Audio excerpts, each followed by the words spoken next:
Well, it's a Saturday afternoon in November, and a Saturday afternoon means one thing, namely hobby time.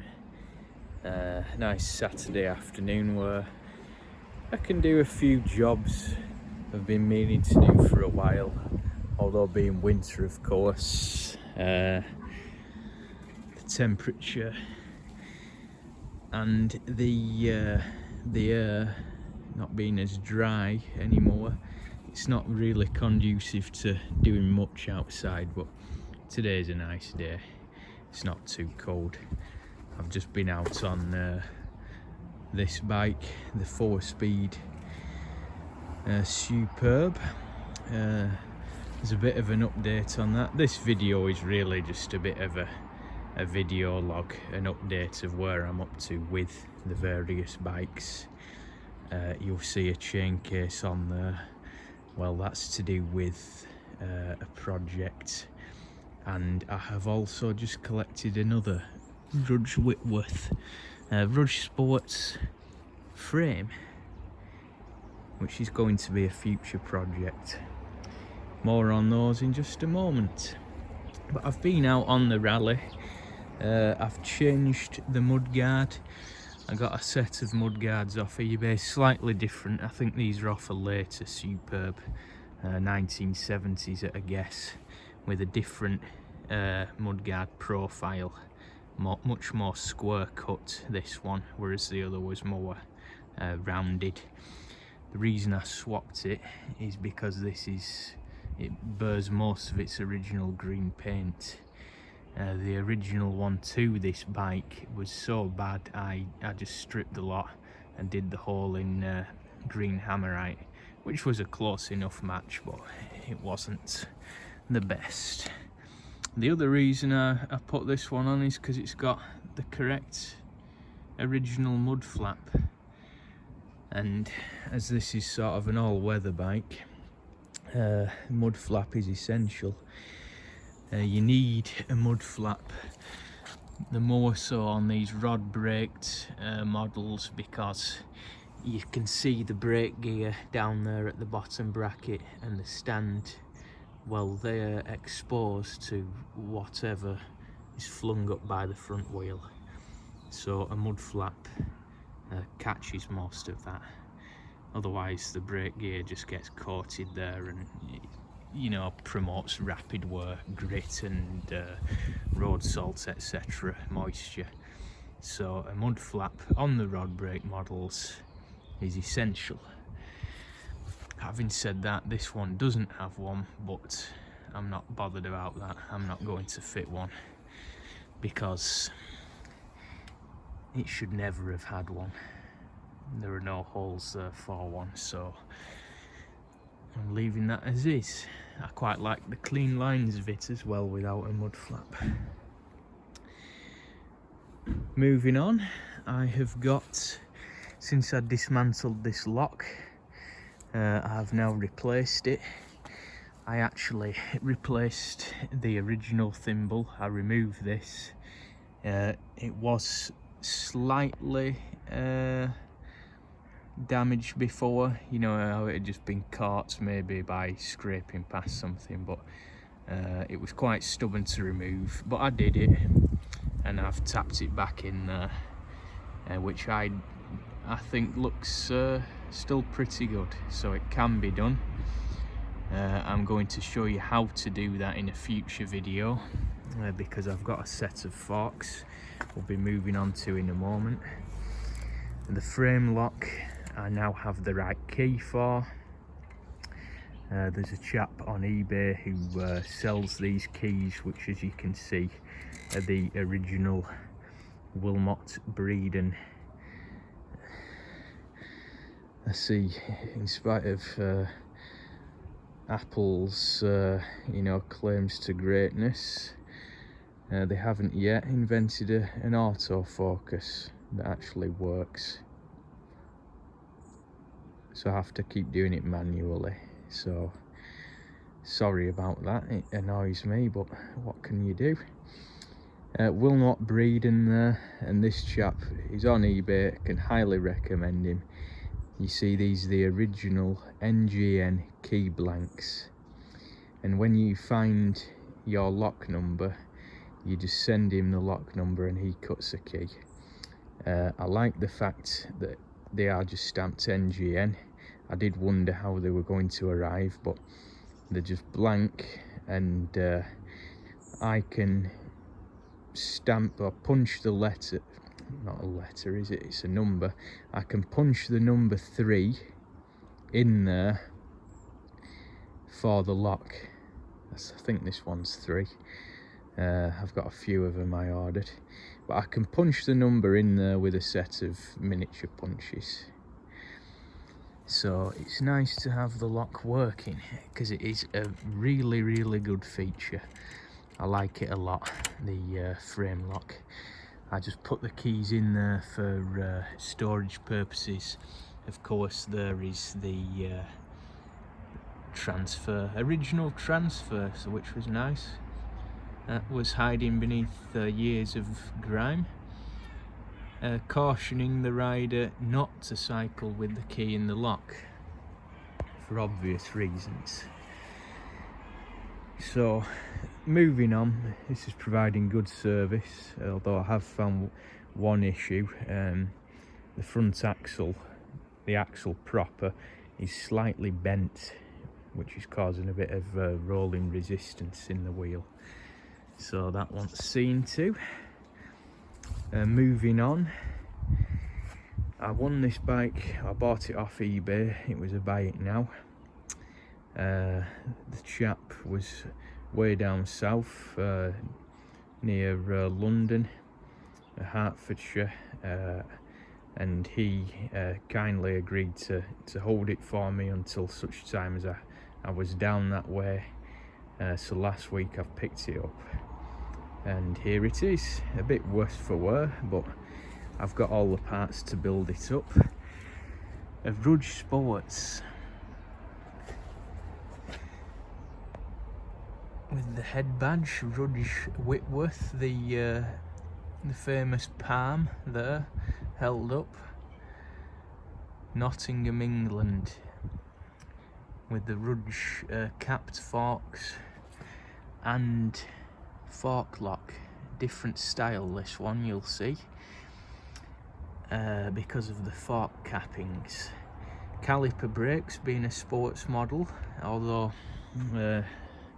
that's the only way you could really call it a sports model. I think the only races these would have won are the ones to the factory gates. So it's going to be a sort of mild custom job for me, being a blank canvas as it were. I've got a Sturmey Archer AM hub 3-speed that I'm going to have a wheel builder make. Stainless rims, North Road handlebars of course, and the caliper brakes. I've got a nice saddle for it, gent sports saddle. So yeah, it's going to be a bit of a custom, mild custom job for me. The frame is essentially sound. I'm undecided yet as to whether I should fully restore it or not. As you can see, the top tube there is the worst part of this bike. It's evidently had a dyno hub at the rear, because these were these tape marks where somebody has taped the wires to the frame, and there's also an earth tag there at the seat bolt. Got the remains of the original transfers, 20-30 tubing. The reason I'm saying I might just leave it, certainly for the time being, you know, restoration wise, just run it as it is when I build it up, is because I have acquired separately the correct chain case for it. I'm hoping I've got a key for that lock, you know, in amongst my random keys. I'll give them a try. That'd be nice if one of them worked. It's got the like ball, sprung ball bottom bracket oiler, currently full of grime, all to be cleaned up. So I want to sort of leave it as it is just for the time being, because I have the correct Rudge Whitworth chain case, which is complete. I'm guessing that this is a very late 40s or early 50s. It's either very early 50s or late 40s, judging by the script, the lettering used. The chain case is complete. That was an eBay find as well, and you'll see it's got this distinctive lettering. The G in particular is very strange.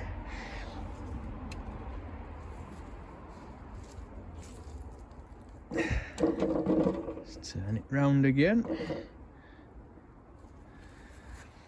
That's a better one, the better side there. Rudge Whitworth. So yeah, that will be coming up. I don't know when though. I've got enough on my plate at the moment. There's no rush with this one. The other sports model I have is the Raleigh Sports, the 1948. A gentleman kindly donated a replacement dyno hub for that, which I've used one of the bearing cups from. However, I did find some quite severe corrosion on my original hub that's in the wheel. I found some quite severe corrosion, damage, whatever, pitting to the inner cup, which is an integral part of the hub. I don't think they can be replaced, which was a shame. So that put me, you know, on a bit of a downer.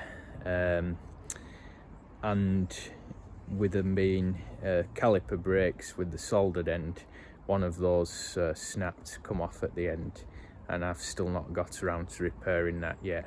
I need to find a replacement for the end to solder it on, you know, strongly. So that it's indoors, nice and dry, but just awaiting a brake cable repair. Now, this bike, if you've been following my channel, I've completed the restoration. It was from Bewley, a sort of barn find condition. Really nice to ride, very free running, very lively, just what you want in a bike. Been very reliable now, and I've just been enjoying using it. The reason the chain case is on there is because this was sold with this bike. The two came together. However, it is not the chain case for this bike. This one would have never have had a full chain case. There's a possibility it might have had an early version of the hockey stick, I don't know. But this is how it is now, and this is how it's staying. This, obviously being green and a rally, came off a bike like this, you know, 50s roadster, which is what I'm going to put it on, because you will have seen my maybe seen one of my earlier videos about a 3-speed rod braked project. It had the wrong forks. That's another thing I've got just over here on the bin. I know this is hard to follow now because parts are being, you know, swapped around and coming off different bikes which had the wrong or missing parts, etc. But that bike I got, I think the video title was another project or something. It didn't come with a chain case, that one. So this, guess where this is going after I've stripped it down. It shows, you know, signs of very severe pitting there, rust pitting. So I will strip this down as best I can. A skim of filler will sort that out, that pitting. It's got the oiler at the top, so, you know, reasonably early-ish one, probably early 50s. Missing some of the sliders. Well, we know that's the thing to look out for on these chain cases. Well, they're usually missing the sliders, unfortunately, but another thing to look out for is the runners there. They're soldered on. Sometimes they can get mangled up or come away at one end. Something to beware of. They should be secure and soldered on like that. But otherwise, it's reasonably straight. As I say, Saturday afternoon job. Strip that down, cure rust converter, whatever. Can start work on it then, and when the weather's a bit warmer, or I've got, you know, indoor facilities, spray it up nice and new. Likewise with the forks, you'll know that my Project Raleigh 3-speed rod breaker had the wrong forks. If you've seen that video, these are forks from one of my parts bikes, correct Raleigh forks with patent fork lock, which I dismantled again in another video. I've now got the key number and the key for it. I'm just going to strip these down like the chain case. I mean, look at the quality of the steel though. That's corrosion, but it's not severe corrosion. They were made, the frames at least, from a very high grade of steel. So this will be coming up, you know, a future video. They're just going to be gloss black, as the rest of the bike is, really. Well, it's a sort of satin, but it's going to be a daily user, not after a minter. That is going to be a little series again of that project, just as and when. What else was there? I went down to Potter's Bar to pick that Rudge frame up here, and I saw a lot of Bromptons down there, which are an ingenious idea. Well, I don't need to say what a Brompton is, but a little folding bike which folds up to the size of a sort of briefcase. So on a train, if you're commuting, they are ideal, and I would have one if my needs warranted it as well, because it's a fantastic idea. Also with a Sturmey Archer hub as well. Otherwise, not much else to report bike wise. I was down in York in the summer for a week or two, and I had, from my window at the hotel, I had a commanding view of a major road junction at Monkgate. So I was there in the summer. I could see a lot of cyclists, because York it's ideal for cyclists. Brilliant, with it being flat, and it's a great way to get about the city as well. Use the bike, don't walk, don't drive, get on the bike. I was disappointed though not to see, well, hardly any, basically none whatsoever. No roadsters, no old bikes. I think the only one I did see out of the dozens, maybe, you know, hundreds of cyclists I saw. Was a young woman on, I think it was a Raleigh Caprice, you know, the white, painted white 80s, I think they were, ladies model, which was nice. But otherwise, I'm afraid people have been letting the side down. Need to get out and use them, because as I say, York, I'd be on these, you know, at every opportunity. I can't be bothered walking, so I don't want to drive either, so, you know, for short distances, so I take the bike, because it's a fantastic, you know, time-saving, labour-saving way of travel.